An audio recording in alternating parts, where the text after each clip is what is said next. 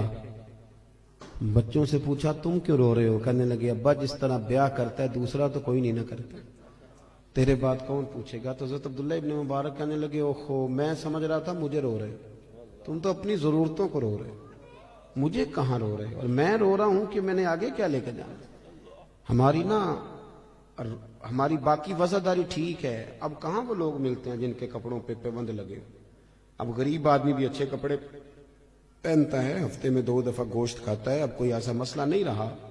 لیکن وہ جو ہماری روحانی زندگی تھی نا، لیکن نا مشکاۃ شریف میں حدیث ہے، اللہ کے رسول صلی اللہ علیہ وسلم نے فرمایا اپنے گھروں میں مسجد بناؤ، یعنی گھر میں ایک حصہ مخصوص کرو نماز کے لیے۔ اور حدیث کے اگلے لفظ یہ ہیں کہ گھر کو قبرستان نہ بنا لیں۔ اس کا مطلب ہے کہ گھر زندہ ان لوگوں کا ہے جو گھر میں رہتے ہوں اور نفل پڑھتے ہوں، باقی تو گھر مردہ ہے، جتنے مرضی لوگ بستے ہوں۔ ایک لائن ہے صوفیاء کی پوری، حضرت فضیل بن عیاض سے لے کر ابراہیم بن ادم تک، ایک لائن پوری جو کہتے ہیں ویسے ہی گزر رہے تھے تو کسی گھر سے کوئی آیت سنی تو ہمارے اندر تبدیلی آ گئی، کسی گھر سے کسی کے پڑھنے کی آواز سنی تو تبدیلی آ گئی، بدل گئے، چھوڑ دیے گناہ۔ اب تو گھروں سے قرآن سننے کی آواز آتی نہیں، اب نہیں آواز آتی۔ دیکھو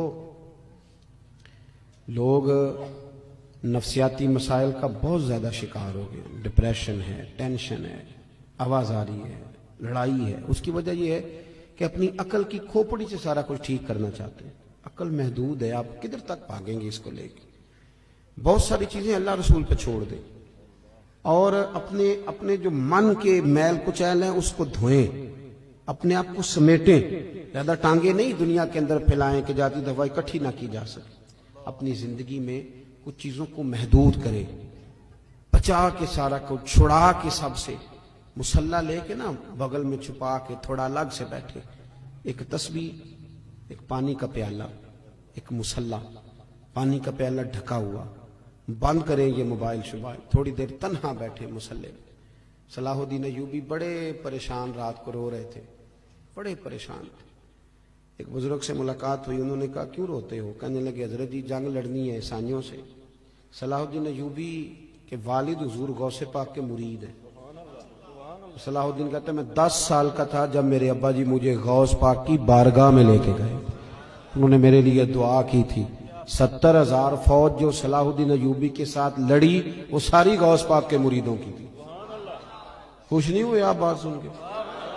ہاں جی، یہ صوفیاء کے ماننے والے جہاد کر سکتے ہیں، اور انہوں نے جہاد کیا ہے، یہی لوگ اور یہی چراغ جلے گا تو روشنی ہوگی۔ بہرحال صلاح الدین ایوبی بزرگ سے کہنے لگے کہ پہلے ہی بڑی کمزوری ہے مسلمانوں کے پاس، اسلحہ کوئی نہیں، اور ابھی مجھے خبر ملی ہے کہ عیسائیوں کا ایک بحری بیڑا اسلحے سے بھرا ہوا بحری جہاز آ رہا ہے، تو وہ بھی اگر اسلحہ شامل ہو گیا تو بڑا مسئلہ بن جائے۔ تو میں بڑا پریشان ہوں، بزرگوں دعا کرنا۔ بابا جی کہنے لگے چل عشاء کے بعد تو بھی دعا کر، میں بھی کروں گا۔ بزرگ کہتے ہیں میں عشاء پڑھ کے چلا گیا، جب رات کو دوبارہ آیا نا مسجد میں تو صلاح الدین سجدے میں گرے ہوئے تھے اور رو رہے تھے، اللہ مہربانی فرما، اللہ مہربانی، اللہ مدد فرما، رو رہے۔ کہتے میں نے کہا اسے یکسوئی حاصل ہے، میں یہاں نہیں، میں گھر میں جا کے مصلی بچھاتا ہوں، ہو سکتا ہے میری وجہ سے اس کو یکسوئی نہ ملے۔ کہتے میں گھر چلا گیا، جب فجر کی نماز پڑھنے کے لیے میں آیا تو صلاح الدین بڑے تر و تازہ تھے، خوش تھے۔ میں نے نماز کے بعد پوچھا خیر ہے؟ کہنے لگے حضور میرے رب کریم نے بڑا فضل کیا، وہ ان کا بحری بیڑا دریا میں غرق ہو گیا، ابھی اطلاع ملی ہے ابھی۔ بزرگ کہتے ہیں اس کی بات سنی تو مجھے وجد ہو گیا، میں نے کہا صلاح الدین وہ دریا میں غرق نہیں ہوا، تیرے آنسوؤں میں غرق ہو گیا، جو تو رویا ہے نا رات، تیرے آنسو سنے نا حدیث۔ حضور نے فرمایا اگر تو اللہ کے خوف سے رو پڑے اور صرف اتنا آنسو جتنا مچھر کا پار ہوتا ہے اگر اتنا بھی تیری آنکھ سے نکل گیا تو تیرا دوزخ میں جانا اتنا ہی مشکل ہوگا جتنا بھینس کے تھنوں سے نکلے ہوئے دودھ کا دوبارہ تھنوں میں جانا مشکل ہوگا۔ پر کوئی اتنا بھی تو روئے تب ہے، کسی کو اتنا روحانی زندگی آباد کرے، دعائیں لمبی مانگا کرے، بہت زیادہ مانگا کرے۔ حضور فرماتے ہیں جو رب سے زیادہ مانگے اللہ اسے راضی ہوتا ہے۔ اپنا تعلق، یہ دعا بندے کا اللہ سے رشتہ ہے. دعا مانگیں، مصلی پہ بیٹھیں، درود و سلام پڑھیں، ذوق سے پڑھیں. ایک جگہ ایسی مخصوص کریں جہاں بندے نہ ہمیں دیکھیں، وہاں بن صبر کے سج کے بیٹھیں. کوئی پوچھے کہ یہاں اکیلے میں سج کے کیوں بیٹھے ہو تو بتاؤ رب رسول کے لیے بیٹھا ہوں، ان کے لیے سجا سمرا بیٹھا ہوں، ان کی یاد میں بیٹھا ہوں، ان کے لیے بیٹھا ہوں. اپنی روحانی زندگی کو مضبوط کریں، اپنے اندر کے معاملات کو درست کریں. آپ کو سکون ہوگا. جب غذا ملے گی تو آپ دیکھیں گے دل آپ کا مضبوط ہے. دعا کرتا ہوں جو میں کہہ سکا میرا اللہ قبول فرما لے، جہاں بھول گئے اللہ ہم سے درگزر فرمائے.